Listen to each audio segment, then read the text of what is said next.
Los Anunnaki que decretan los destinos se sentaron a intercambiar opiniones con respecto a la Tierra. Crearon las 4 regiones. Cuando las aguas descendieron y las capas de lodo se secaron, las tierras de Sumer fueron repobladas de nuevo por los grandes dioses Anunnaki. Solo en las tierras altas era posible la siembra de cereales y hortalizas, de modo que, según los estudios de Sitchin, la agricultura emergió súbitamente después del diluvio universal en el llamado Monte de los Cedros, en Baalbek, Líbano. Según los textos, Anu envió las semillas desde el cielo a su hijo Enlil. Enlil transportó la cebada y la sembró en la montaña, transportó aquello que vegeta. Ante las infinitas posibilidades que les permitía esta segunda reconquista de la tierra, pudiendo partir desde cero, los hermanos rivales Enlil y Enki dividieron la tierra en 4 regiones, pero no solo para gobernarlos ellos mismos, sino sus respectivos descendientes. Un sorteo extraordinario arrojó el siguiente resultado. Enlil y sus hijos heredarían Asia y Europa. Enki y su clan gobernarían África.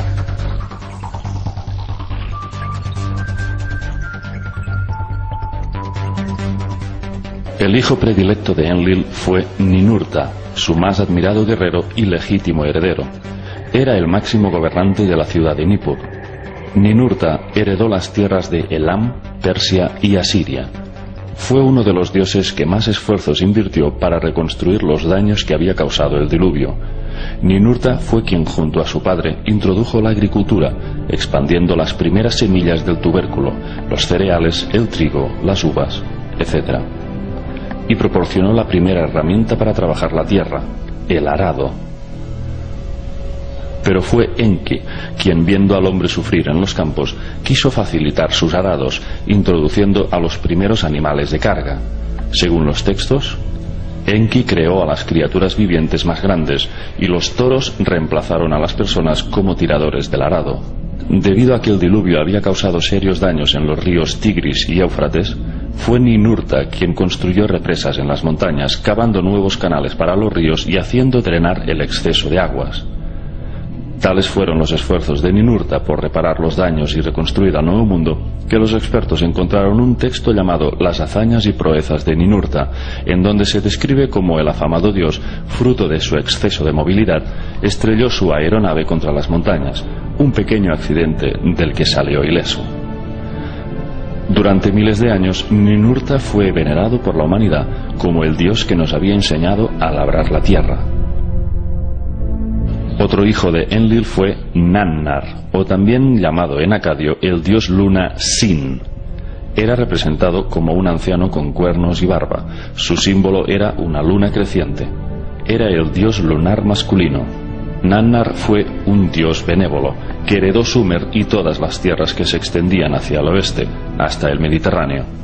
Nannar se encargó de reedificar las ciudades antediluvianas que habían sido arrasadas por las aguas, las reconstruyó desde sus mismos cimientos, creando a su vez otros nuevos asentamientos.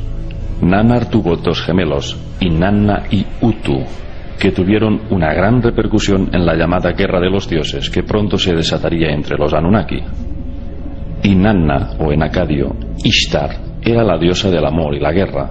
Aunque tenía 7 templos de veneración en Sumeria, el mayor de todos era en la ciudad de Uruk. Inanna era una diosa guerrera conocida por sus insuperables habilidades de lucha. Su ferocidad y crueldad en el campo de batalla la convirtieron en una diosa temida por hombres y dioses. Prácticamente invencible, su sed de conquista la llevó a protagonizar cruentas guerras contra el clan de Enki. El hijo más pequeño de Enlil fue Ishkur, también llamado Adat en acadio. Se le representaba subido a un toro y portando rayos en sus manos, de forma muy parecida al dios griego Zeus. Ishkur heredó las tierras del noroeste, el Asia Menor y las islas del Mediterráneo. De ahí, su realeza se extendió con el tiempo hasta Grecia. Siendo Enki soberano de África, repartió el dominio de sus áreas entre sus hijos. Su hijo primogénito y heredero legítimo fue Marduk, que significa hijo del monte puro, pero a su vez Marduk es también el nombre babilónico de Nibiru. que Enki le puso en honor a su planeta de origen. Marduk se había convertido en el hijo favorito de Enki, ya que había aprendido con maestría todos sus conocimientos científicos y astronómicos. Además, era un guerrero implacable, pero carecía de la nobleza de su padre y era incapaz de contener la ira y la sed de conquista.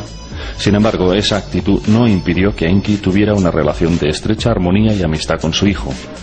Enki le cedió todos sus poderes políticos, científicos y morales y confió plenamente en sus capacidades de liderazgo, hasta el punto de que gracias a sus heroicas hazañas se convirtió en dios de Babilonia.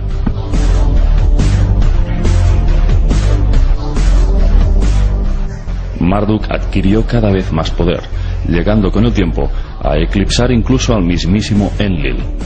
Cuando Babilonia se convirtió en la capital de Mesopotamia, Marduk rebasó todos los límites del poder y fue nombrado Dios Supremo de Babilonia y de las 4 regiones de la tierra.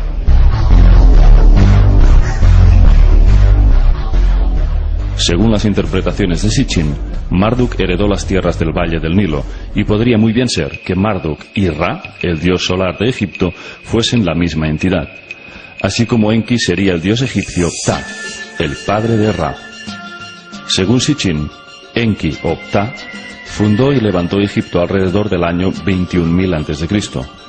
y lo gobernó durante 9.000 años. Después cedió el trono de Egipto a su hijo Marduk, el Ra egipcio. Pero Marduk reinó solamente 1000 años, ya que abruptamente dejó Egipto alrededor del año 11.000 a.C. y lo hizo porque a Marduk le interesaba gobernar al mundo entero desde las tierras de Sumeria. Así fue como cedió el reino de Egipto a sus hijos. Otro hijo de Enki fue Nergal, conocido como el dios del desierto y el fuego, y por algunas religiones, especialmente la judía, es considerado un demonio del inframundo. Enki otorgó a Nergal la zona meridional de África. El siguiente hijo de Enki fue Gibil, dios del fuego, que aprendió las artes de la metalurgia y era conocido como un dios sabio, cuya mente impenetrable era la más amplia de todos los dioses. Gibil gobernó el norte de la zona meridional y asumió el control de las minas africanas. Otro hijo de Enki fue Dumuzi. Era conocido como el pastor o dios de la fertilidad.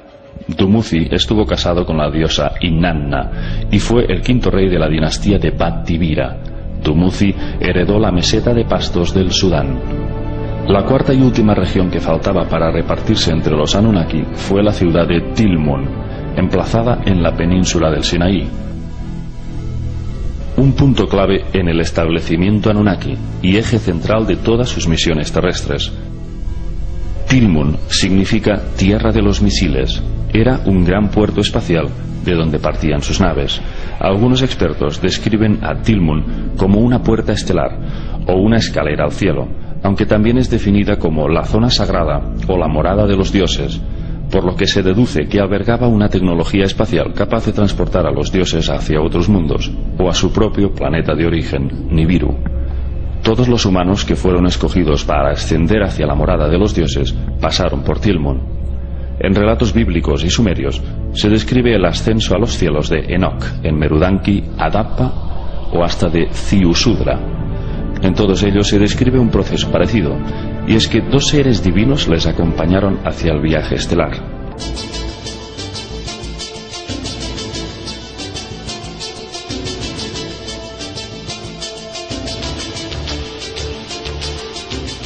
Por ejemplo, Adapa fue recibido ante la puerta de Anu por 2 jóvenes dioses, Dumuzi y Jizita. Los que acompañaron a Merudanki fueron los dioses Shamash y Ishkur. En el caso de Enoch fueron 2 arcángeles. Cuando estos humanos elegidos cruzan la llamada puerta de Anu, simbolizada por el disco solar que representa a Nibiru, luego son regresados a la tierra.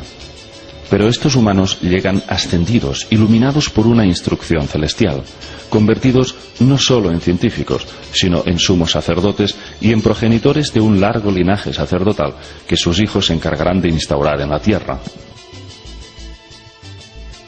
De estos sacerdotes elegidos por los dioses descendería toda una generación de faraones, monarcas y reyes que gobernarían diferentes regiones del planeta. Y una ley inamovible estaba sujeta a su linaje. solo podían procrear con los de su misma línea de sangre. Según los textos, la simiente sacerdotal no puede ser profanada. También sabemos que esos humanos elegidos y convertidos en sacerdotes y faraones eran en realidad híbridos de los dioses Anunnaki. Por lo tanto, eso explicaría la prohibición de mezclarse con seres humanos comunes.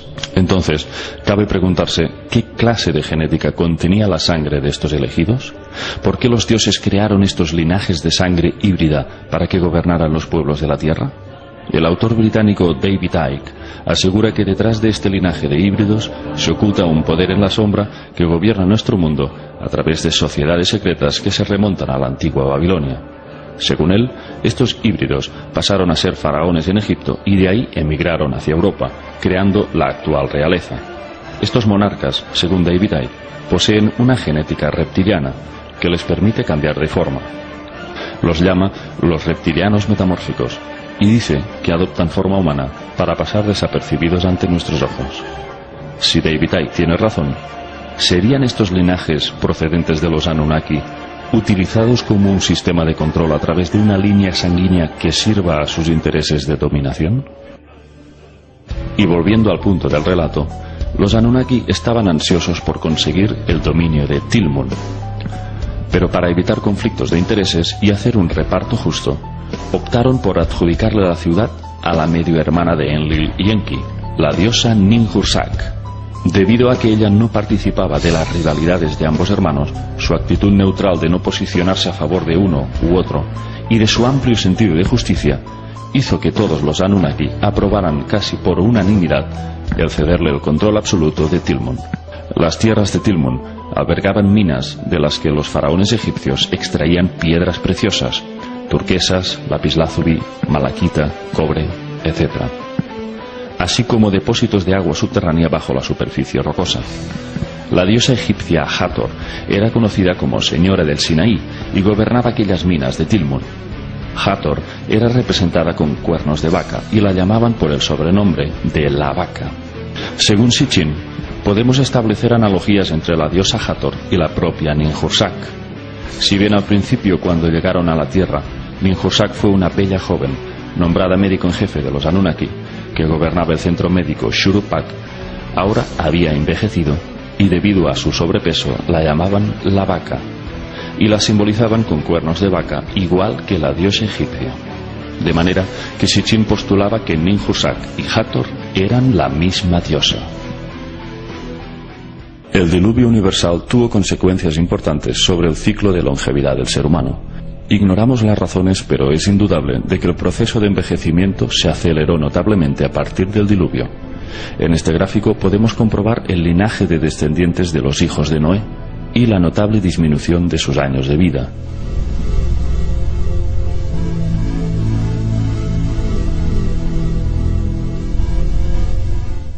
¿A qué se debió este proceso degenerativo? La pérdida de longevidad motivó en muchos seres humanos comunes la búsqueda de la inmortalidad, el secreto de la vida eterna que solo los dioses Anunnaki custodiaban.